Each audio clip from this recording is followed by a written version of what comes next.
I can tell you when I think, again, speculative, I might have had it in December. Let's say I did hypothetically. I could tell you a couple months later that I was short of breath again and had like my kidneys would hurt and I'd drink a lot of water and my hip would hurt. So you had body aches too. You might have had it. It could have just been because it totally could have been just because I'm flu. Or it could just be because I run around 1,000,000 miles an hour before this. My body wasn't used to being dormant that long. It could have had nothing to do with either. Yeah, completely. I mean, it's flu-like symptoms. That's what everyone's so worried about. You know, in the next month or so, 3 months or so. How are we going to tell the two apart? How are you going to tell the two apart? You know, how are we going to treat them? How are we going to separate them from such? Because it's all the same. Like fever, chills, body aches. You know, we're at our job. We're going to be getting a rapid COVID test machine.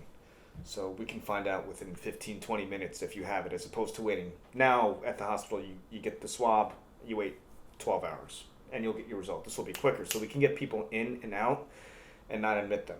A lot of people who are young, we just tell them to go home and quarantine, you know, until you get your results. And if you are positive, just stay away from people for 14 days or until your fever goes away. So the fever is. And if you go out, wear a mask. You know, don't be. You know, use common sense. But you know, I work in the ER. Common sense isn't common to a lot of people. Oh yeah, no. If I had, let's say, I got like tested and I had the Rona, then yeah, anytime I'd walk out of my fucking bedroom because I don't want anybody else to get sick. And that's great of you. That's great of you to say that because it shows that you have respect for other people. There's a lot of people that don't have respect for other people and just don't care and that think that the mask is a political statement. It is not. This is science. It's like you're putting on a mask because you don't want to infect others. If you don't know you have it, put on a fucking mask. Yeah, indoors, but outdoors. The scary part is the people who are asymptomatic, who have it, but don't have any symptoms, and they're spreading it. That's really ignorant. Just put on a fucking mask. But how do they know that? How would they know that they're? They'd have to get tested. They would just get tested. They would say, "Oh, you know what? I want to go get a corona test today. I want to get a COVID test today. Let me go to the ER, go to City." So how about this hypothetical? Because most of us, like I have not gotten a test because it just what would be a responsible, realistic goal for somebody like myself. Get a test. But how often would be? No, just once. I mean, look. If you're gonna go, for instance, if you're gonna go visit your parents and your parents have pre-existing conditions, get a test beforehand, just because. Oh, definitely. No, like my best friend is extremely hasn't left his house except to go running, and I'm like, look. Christmas, I always go see my goddaughter for Christmas every year. I'm like, if you want me to get a test before I come, absolutely. Yeah. Whatever you need to feel comfortable. Yeah, I think it's good for peace of mind, too, just to know if you haven't had it ever. I would definitely get the antibody test with the COVID test. We don't, with the nasal test, we don't give antibody tests to outpatients, you guys. But now they're requiring that we get the antibody test with the nasal test if we're feeling symptoms again. I've taken care of probably 10 COVID patients since the surge.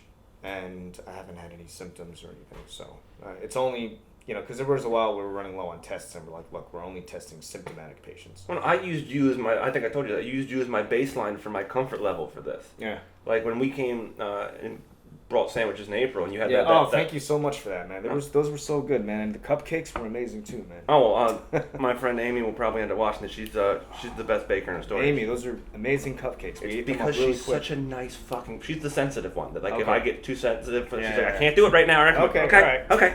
Because she's a fucking saint. Other than like she's a little sensitive for my taste, but she's a super cool human being. But that look in your eyes in April was completely different than the look in your eyes in like May. And I'm like, oh, this is still a thing, but this. We're not worried about Outbreak being a documentary anymore. Yeah. Do you know what I mean? Because it was in April when I heard the ambulances every 15 minutes. Yeah. You're worried about all you've seen is the movies, like things start popping out of your veins, start exploding. Yeah, I was. I mean, there's. I mean, I hate to get dark here with you, but there's still there will always be images in my head now that I can't get out. And that's what I said before we started this interview. I was like, I'm going to treat this when we talk about that particular month. Like I would never disrespectfully talk to a vet about going in because of certain things that no human being. I mean, like a vet, it's how you ask the question. Yeah, no human being would want to experience that. Yeah. So I was walking into that particular area. Like I'm not going to ask if you want to bring stuff up. Cool, but I'm not going to be that person. I love how some people just say, "Oh, well, you're a nurse. You're set already. You already have a job. You have stability." Well, I don't think you want to switch places with me, especially in April.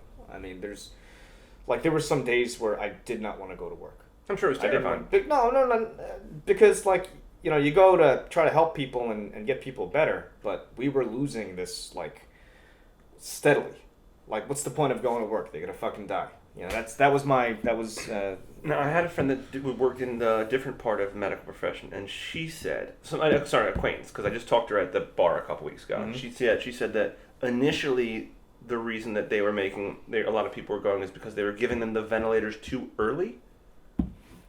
I'm sorry, can you repeat that? She said, I could be misunderstanding this, but she said that they were giving the ventilators, starting them on the ventilators too early, and they needed to wait until it progressed farther, and that's why they were losing people in the beginning. And my analogy that I asked her, I was like, so it's like they shouldn't put the ventilator on right when they enter the ring. They should wait till they're down for the 3 count before they put it on. That's kind of a hard question to answer because everybody was different in that. Studies did show after a while, I would say after a few weeks actually, that the ventilators were probably doing more harm than good to the patients because